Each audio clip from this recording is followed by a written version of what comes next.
전 대통령의 공소 사실은 크게 기업을 상대로 돈을 내라고 강요를 하거나 또 그 기업 인사에 개입했다는 것, 또 최순실과 함께 뇌물을 받은 것, 그리고 문학의 블랙리스트를 만든 뒤 이에 잘 따르지 않는 공무원은 물러나게 한 것 등입니다.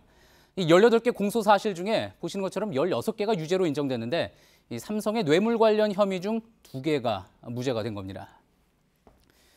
당초 검찰은 박 전 대통령에게 징역 30년형을 내려달라고 법원에 요청을 했습니다. 재판부는 각 기업에서 받거나 요구한 뇌물이 230억 원이 넘는데 반성하는 기미가 없고 책임도 떠넘긴다. 박 전 대통령에게 징역 24년, 벌금 180억 원을 선고했습니다. 자, 그런데 가장 관심 끄는 것 중 하나가 바로 이 삼성 뇌물에 대한 이번 재판부의 판단입니다.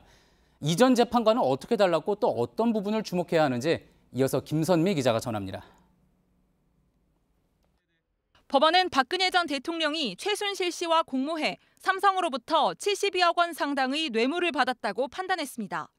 모두 최 씨의 딸 정유라 씨를 위한 승마 지원금 명목입니다. 최 씨가 운영한 코어 스포츠를 위해 제공된 용역대금 36억여 원과 삼성이 최 씨에게 사준 말 3마리 값 36억여 원을 합한 액수입니다. 먼저 법원은 삼성이 최 씨 회사와 용역 계약을 맺은 이유에 대해 이재용 부회장이 박 전 대통령과의 독대에서 질책을 당했기 때문이라고 판단했습니다.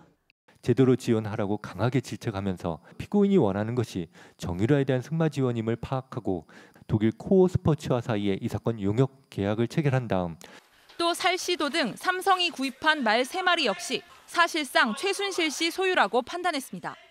살시도, 그다음에 앞으로 구입할 말들을 실질적으로 최서원의 소유로 한다는 데 대한 의사의 합치가 있었다고 봄이 상당하다고 판단됩니다.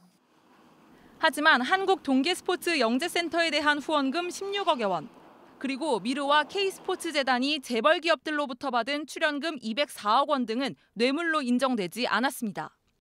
재판부가 이재용 부회장을 위한 승계 작업이라는 현안과 부정한 청탁이 있었다고 보기 어렵다고 판단한 겁니다. 앞서 최순실 씨와 이재용 부회장 판결에서도 이 부회장의 승계 현안과 청탁이 인정되지 않아 논란이 제기된 적이 있어 이번 판결에 대해서도 논란이 이어질 것으로 보입니다.